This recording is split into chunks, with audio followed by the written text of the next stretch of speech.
अस्सलाम वालेकुम, हाज़िर अपने नई वीडियो के साथ। तो आज का हमारा वीडियो नंबर 3 जिसमें topic number 1.2 law of mass action को डिस्कस करेंगे। ठीक है, तो सबसे पहले थोड़ा सा इसका इंट्रोडक्शन देख लेते हैं, लेकिन ये इंट्रोडक्शन आपके बुक में मौजूद नहीं है, लेकिन आए फिर भी देखते हैं। तो 2 नॉर्वेजियन केमिस्ट, एक का नाम गुलबर्ग और एक का नाम वेज। ठीक है, इन्होंने क्या किया बेटा, स्टडी किया experimentally a large number of equilibrium reactions को। ठीक है, एक बड़ी तादाद में इक्विलिब्रियम रिएक्शंस का मुताला किया और उसके बाद एक लॉ दिया जिसका नाम है लॉ ऑफ मास एक्शन। ठीक है, in 1864 they postulated a generalisation called law of mass action. तो आज इस लॉ को पढ़ते हैं, लॉ ऑफ मास एक्शन क्या कहता है। ठीक है, तो it states that the rate of a chemical reaction is directly proportional to the active masses of a reactor. यानी rate of a chemical reaction यानी speed of a chemical reaction जो है वो डायरेक्टली प्रोपोर्शनल है किसके, active masses of the reactant. यानी reactant में अगर एक्टिव मैसेज ज़्यादा है तो rate of a chemical reaction ज़्यादा होगा, और रिएक्टेंट साइड में एक्टिव मैसेज कम है तो रेट ऑफ रिएक्शन क्या होगा, आपके पास कम होगा। बात समझ में आ रही है आपको बात। अब इधर वर्ड है बेटा आपके पास एक्टिव मैसेज। क्या है वर्ड, क्या है एक्टिव मैसेज। तो एक्टिव मैसेज क्या होते हैं बेटा, तो इसको भी देख लेते हैं। ठीक है, तो अगर एक्टिव मैसेज ज़्यादा होंगे रिएक्टेंट साइड में तो रेट ऑफ रिएक्शन क्या होगा, केमिकल रिएक्शन वो डायरेक्टली प्रोपोर्शनल होगा, यानी ज़्यादा होगा। तो इसके अलावा the term active mass is considered as the molar concentration. तो वर्ड हमारे पास एक्टिव मैस, इसका मतलब है मोलर कंसनट्रेशन। आपने मोलरिटी पढ़ी है क्लास 9 में। ठीक है, तो अगर आपको मोलरिटी आती है तो मोलर कंसनट्रेशन के बारे में भी पता होगा। The number of moles of solute dissolve in a litre of solution. ठीक है, the number of moles of solute dissolve in a litre of solution, ये क्या है बेटा, मोलरिटी है। यानी 1 लीटर में जितने मोल्स डिजॉल्व हो वो क्या कहलाता है बेटा, मोलरिटी कहलाता है। ठीक है, तो इसी हिसाब से मोलर कंसनट्रेशन, तो मोलर कंसनट्रेशन जितनी ज़्यादा होगी, ठीक है, रिएक्टेंट साइड में उतना ज़्यादा rate of a chemical reaction होगा। तो by the term active mass is considered at the molar concentration, और मोलर कंसनट्रेशन की एक यूनिट होती है, आपने देखा था कि आपके पास मोलरिटी जो है इक्वल है किसके बेटा, अभी बताया मैंने कि number of moles divided by volume of solution in litre. ठीक है, volume of solution in litre. तो क्या निकलेगा भाई आपके पास, नंबर ऑफ मोल्स के लिए जो यूनिट निकलेगी वो निकलेगी मोल, और लीटर के लिए निकलेगी आपके पास dm³। ठीक है, तो लीटर भी इस्तेमाल कर सकते हैं, मोल पर लीटर। ठीक है, वॉल्यूम ऑफ सोल्यूशन हमारे पास dm³ में है, आप समझ लें। ठीक है, लीटर dm³ एक ही चीज़ है, कोई ज़्यादा फर्क नहीं है हमारे पास। ठीक है, दोनों में से कोई भी हम इस्तेमाल कर रहे हैं। तो यूनिट क्या निकलेगा, मोलरिटी की मोल पर dm³, और dm³ को आप ऊपर भेज देंगे तो ये क्या हो जाएगा, मोल और dm³ इनवर्स। तो एक्टिव मैस के मायने में बेटा मोलर कंसनट्रेशन और उसकी यूनिट है मोल इनटू dm³ इनवर्स, या मोल्स पर dm³, दोनों में से कुछ भी हो सकता है। इसके बाद इसको किस तरीके से रिप्रेजेंट करते हैं, it is express bye enclosing the formula of substance in a square bracket. तो इसको एक्सप्रेस करते हैं बेटा स्क्वायर ब्रैकेट में, जो फार्मूला है उसको बंद करते हैं। ठीक है, और उसके अंदर फार्मूला लिखते हैं, जैसे कि H2 है मिसाल के तौर पर, उसकी कंसनट्रेशन है 0.5 मोल्स पर dm³। ठीक है, 0.5 मोल्स पर dm³। ठीक है, तो इस तरीके से क्या है बेटा, इसी कंसनट्रेशन को हम रिप्रेजेंट करेंगे। ठीक है, तो हमारे पास एक गैस है मिसाल के तौर पे। ठीक है, वो हमारे पास जो गैस है आपके पास है वो है बेटा 4 ग्राम, क्या है, हाइड्रोजन गैस है, 4 ग्राम हाइड्रोजन गैस। ठीक है, तो एक मोल हाइड्रोजन गैस का जो वज़न होता है आपके पास वो होता है 2 ग्राम।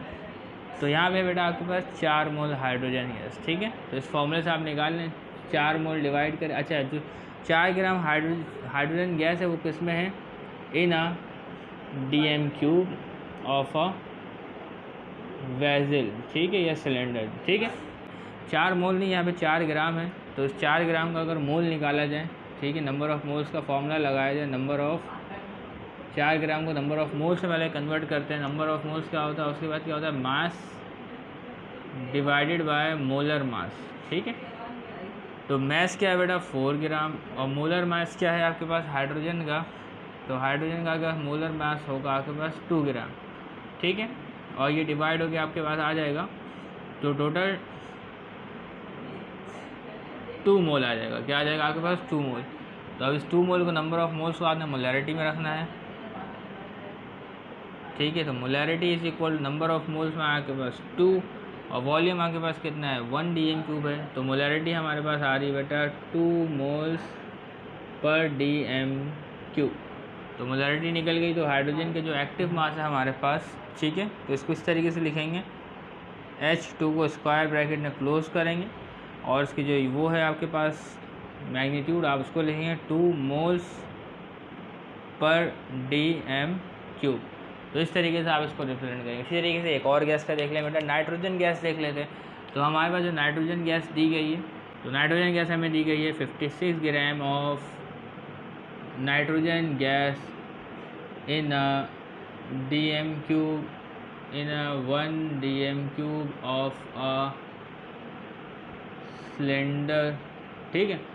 तो इसका भी हमें निकालना है एक्टिव मास। तो किस तरीके से निकलेगा हमारे पास एक्टिव मास, तो इसका एक्टिव मास क्या होगा, तो सबसे पहले तो मोल फाइंड करना है, ठीक है। क्या फाइंड करना है बेटा आपने, मोल। तो आज हम मालूम करते हैं इसका मोल। तो नंबर ऑफ मोल्स निकालने का फॉर्मूला है mess divided by molar mass, ठीक है।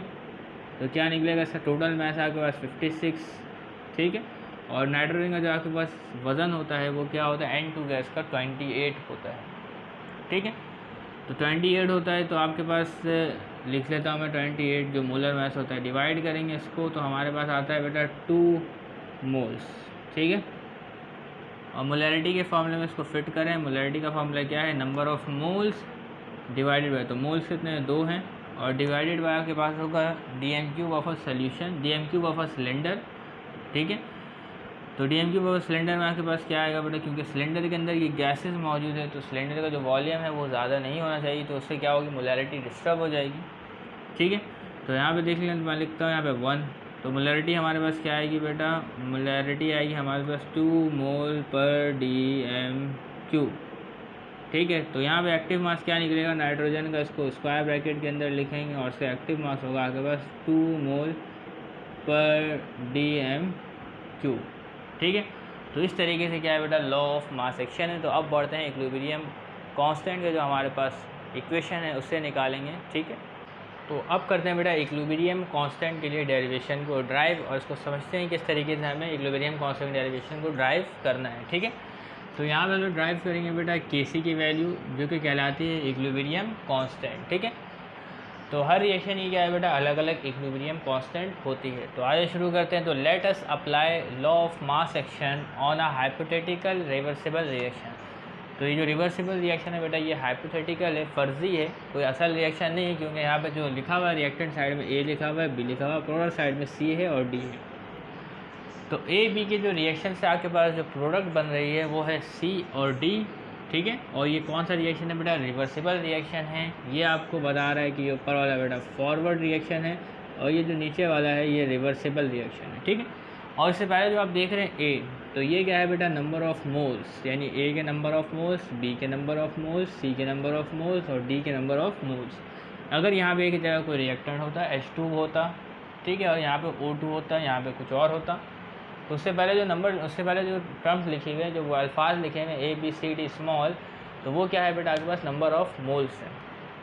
तो आगे चलिए, तो let us discuss the forward reaction. तो सबसे पहले देखेंगे फॉरवर्ड रिएक्शन जिसमें रिएक्टेंट A और B कन्वर्ट होगा C और D में। तो where A and B are reactants, where capital small a and small b are the number of moles, ठीक है। रिएक्टेंट क्या है, A और B है जो कैपिटल है, और जो आपके पास स्मॉल a और स्मॉल b से जो लिखा गया है ये क्या है बेटा, number of moles, number of moles, ठीक है, कि मोल्स कितना है। तो उदाहरण पर देखिए ये लिखा है बेटा N2 गैस, ये भी 1 मोल है, तो यहाँ पे आप 2 लिख दें तो ये कितना मोल गैस हो गया बेटा, 2 मोल गैस आपके पास ये हो गया, ठीक है। तो देखिए यहाँ पे मैंने H2 लिखा, ठीक है, तो 1 मोल है तो यहाँ पे 2 लिख दिया, क्लियर है। यहाँ O2 लिखा हुआ है तो ये कितना मोल है बेटा, 1 मोल है, तो 1 हम लिखते नहीं, इसको छोड़ दें, क्लियर है। उसके बाद तो where A and B are the number of moles needed to balance a chemical equation. तो जब भी इक्विलिब्रियम के सवालात करेंगे तो इसमें केमिकल इक्वेशन को बैलेंस करना बेहद ज़रूरी है, क्लियर है। इसके बाद the rate of forward reaction according to the law of mass action is. तो रेट ऑफ फॉरवर्ड रिएक्शन क्या होगा according to law of mass action. तो आज देखते हैं बेटा रेट ऑफ फॉरवर्ड रिएक्शन। तो रेट ऑफ फॉरवर्ड रिएक्शन के लिए आपको क्या करना पड़ेगा, RF। तो ये क्या है बेटा, रेट ऑफ फॉरवर्ड रिएक्शन। क्या होता है, इज़ डायरेक्टली प्रोपोर्शनल, ठीक है। Rate of forward reaction is directly proportional to the active masses of the reactant, ठीक है। तो rate of forward reaction is directly proportional to the active masses of the reactant. तो active masses क्या है बेटा, reactant में आप देख सकते हैं, रिएक्टेंट है आपके पास ए और रिएक्टेंट है आपके पास बी, ठीक है। और उसकी पावर जो है उसको आप लिखेंगे बेटा इस एक्टिव मास की जो ब्रैकेट है इसके ऊपर, ठीक है। इसके ऊपर क्या लिखेंगे, पावर को आप मेंशन करेंगे, ठीक है। तो जो भी नंबर ऑफ मोल्स है आप इसको पावर एक्सपोनेंट की फॉर्म में लिखेंगे इसके ऊपर, ठीक है। तो अब एक स्टेप आगे बढ़ते हैं बेटा। तो रेट ऑफ फॉरवर्ड रिएक्शन, ठीक है, प्रोपोर्शनल हटाएंगे, इज इक्वल टू लगाएंगे और कांस्टेंट लगाएंगे के, और के कांस्टेंट किसका है बेटा, फॉरवर्ड रिएक्शन का, तो लिखेंगे के एफ, और बाकी जो तमाम चीज़ें हैं इसको इसी तरीके से लिख देंगे, ठीक है। एक्टिव मास ए और उसकी power A, active mass be और उसकी पावर बी। तो ये हमने काम कर लिया रेट ऑफ फॉरवर्ड रिएक्शन के लिए, ठीक है। अब दूसरा काम करेंगे रेट ऑफ रिवर्स रिएक्शन के लिए। तो वेयर, ये क्या था बेटा, वेयर के F is the rate constant for forward reaction. तो यहाँ तक बातें आपको समझ में आ गई होंगी। तो लाइक वाइज इसी तरीके जिस तरीके से हमने ऊपर काम किया वही काम नीचे करेंगे। तो like wise the rate of reverse reaction. अब रिवर्स रिएक्शन क्या होगा कि यहाँ से इस तरफ आना। अभी हमने देखा बेटा रिएक्टेंट साइड से प्रोडक्ट में, अब देखेंगे बेटा रिवर्स से प्रोडक्ट साइड से रिएक्टेंट की तरफ। तो here the rate of reverse reaction is directly proportional to the product of molar concentration of C and D, ठीक है। तो रेट ऑफ रिवर्स रिएक्शन जो है वो डायरेक्टली प्रोपोर्शनल होगा product of molar concentration of C and D. तो C and D भी बेटा एक्टिव मास होगा आपके पास। जब रिवर्सिबल रिएक्शन है तो रिएक्टेंट जो है तब्दील हो रहा है प्रोडक्ट में, इसी तरीके से प्रोडक्ट भी तब्दील हो रहा है वो रिएक्टेंट में, ठीक है ना। दोबारा देखता हूँ, and the reverse rate of reverse reaction is directly proportional to the product of molar concentration of C and D. जब सी एंड डी में कंसनट्रेशन ज़्यादा होगी तो उसको बैलेंस करने के लिए रेट ऑफ रिवर्स रिएक्शन करेगा, तो प्रोडक्ट जो है वो रिएक्टर में तब्दील होगी। तो उसके लिए भी रिएक्शन लिखते हैं। तो रेट ऑफ रिवर्स रिएक्शन के लिए लिखेंगे बेटा R, rate of reverse reaction is directly proportional to the active masses of the product, ठीक है। तो प्रोडक्ट में हमारे पास क्या है, एक्टिव मैसेज आपके पास सी है, ठीक है। और उसके जो आपके पास नंबर ऑफ मोल्स वो आपके पास सी है, तो इसको आप लिखेंगे एक्सपोनेंट में, ठीक है। और इसके बाद क्या है बेटा, आपके पास एक प्रोडक्ट है डी, और उसके नंबर ऑफ मोल्स है उसको डी जो है इस तरीके से लिखेंगे इसके ऊपर, ठीक है। और ये प्रोडक्ट है बेटा मल्टीप्लाई में, इसके दरमियान में डॉट है प्रोडक्ट, ठीक है ना, ये मल्टीप्लाई में है जो कंसनट्रेशन है सी और डी की और ए और बी की मल्टीप्लाई में। तो इसको एक स्टेप और आगे लेकर जाते हैं बेटा, प्रोपोर्शनल हटाते तो लगेगा के, और रिवर्स रिएक्शन का कांस्टेंट होगा आपके पास के आर, और जो तमाम चीज़ें हैं वो ऐसे लिखाएंगी सी, ठीक है। आगे बस क्या है, मोलर कंसनट्रेशन लिख लिया हमने, एक्टिव मास लिख लिया, उसके ऊपर एक्सपोनेंट लगा दिया, यहाँ पे डी का एक्टिव मास, डी को एक्टिव मास लिख लिया, उसके ऊपर हमने डी लगा दिया। तो इस तरीके से रेट ऑफ रिवर्स रिएक्शन के लिए भी हमने इक्वेशन निकाल ली है, तो आप आसानी से के सी मालूम कर सकेंगे, ठीक है। तो where K R is the rate constant for reverse reaction, जैसे इस तरीके से था। तो के एफ जो है फॉरवर्ड रिएक्शन का कांस्टेंट है और के आर जो है वो रिवर्स रिएक्शन का कांस्टेंट है। तो अब आज बात को देखते हैं। You may know at equilibrium rate of forward reaction and reverse reaction are equal. तो आप जानते हैं कि बेटा इक्विलिब्रियम पर रेट ऑफ फॉरवर्ड रिएक्शन और रिवर्स रिएक्शन बराबर होता है। तो उसके लिए हमारे पास है बेटा, तो मैं लिखता हूँ R F is equal to R R, rate of forward reaction is equal to rate of reverse reaction, ठीक है। तो अब आपने देखना है बेटा, इसमें देखना है और इसमें देखना है कि रेट ऑफ फॉरवर्ड रिएक्शन किसके बराबर है और रेट ऑफ रिवर्स रिएक्शन किसके बराबर है। तो इसी के नीचे आर एफ की वैल्यू लिखेंगे और उसके नीचे बेटा आर आर की वैल्यू लिखेंगे, ठीक है। तो रेट ऑफ फॉरवर्ड रिएक्शन आपके पास बराबर है के एफ जो फॉरवर्ड रिएक्शन का कांस्टेंट है, और इसके बाद आपके पास है एक्टिव मास ए और उसकी पावर जो है आपके पास है ए, ठीक है। और उसके बाद बेटा एक्टिव मास बी और उसकी पावर है बी। तो इज इक्वल टू का साइन इसको देखते हुए अब रेट ऑफ रिवर्स रिएक्शन के जो हमारे पास मौजूद है बेटा, इसका कांस्टेंट होगा के आर, ठीक है। रेट ऑफ रिवर्स रिएक्शन का कांस्टेंट है ये, ठीक है। के क्या है, कांस्टेंट है रिवर्स रिएक्शन का। और इसमें क्या मौजूद है बेटा, एक्टिव मास सी और उसकी पावर सी और एक्टिव मास डी और उसकी पावर डी। तो यहाँ तक हमने इसके मुताबिक उसको लिख लिया। तो लिखा था putting the values of R F and R R, जो कि यहाँ पे आपको दी गई है, ठीक है। अब उसके बाद क्या करना है बेटा, by taking constant on left hand side. तो इसमें जो कांस्टेंट है, कांस्टेंट को क्या करना है बेटा, लेफ्ट हैंड साइड में ले लेंगे and variable on right hand side. तो इसमें कांस्टेंट क्या है बेटा, इसमें तो इसमें कांस्टेंट है आपके पास के एफ और इसमें कांस्टेंट है के आर। के एफ के मायने हैं फॉरवर्ड रिएक्शन का कांस्टेंट और के आर है रिवर्स रिएक्शन का कांस्टेंट। तो क्या करना है बेटा, ये के आर तो इसके साथ मल्टीप्लाई में है तो आपने इसको डिवाइड में भेज देना है किसके बेटा, के एफ डिवाइडेड बाय के आर इज इक्वल टू, ठीक है। और ये सी और जो आपके पास है उसकी जो सी और उसकी पावर सी, ठीक है, और ये एक्टिव मास डी और उसकी पावर डी डिवाइडेड बाय, और ये जो आपके पास है एक्टिव मास ए और एक्टिव मास बी उसके साथ पावर के साथ उसको क्या करना है आपने डिवाइड में भेज देना है, ठीक है, प्रोडक्ट के। तो देखिएगा ये क्या होता है, ए एक्टिव मास ए उसकी power A, active mass be और उसकी पावर बी, ठीक है। तो इतना काम हो गया, इतना काम हमने कर लिया है, ठीक है। तो और भी काम करना है जो कि यहाँ पे बस थोड़ा सा काम है, हो जाएगा। तो बेटा ये के एफ डिवाइडेड बाई के आर, ठीक है, तो इसका रेशियो हमारे पास बराबर होता है के सी के। तो इसका रेशियो हमारे पास बराबर होता है किसके बेटा, के सी के। तो के एफ डिवाइड बाई के आर की जगह लिखेंगे बेटा के सी। ये है आपके पास इक्विलिब्रियम कांस्टेंट जो कि बराबर होता है आपके पास, ठीक है, एक्टिव मास सी उसकी पावर सी, एक्टिव मास डी उसकी पावर डी। तो बेटा ये एक जनरल रिएक्शन है, ठीक है, और ये है एक्टिव मास ए उसकी पावर ए और एक्टिव मास बी उसकी पावर बी, ठीक है।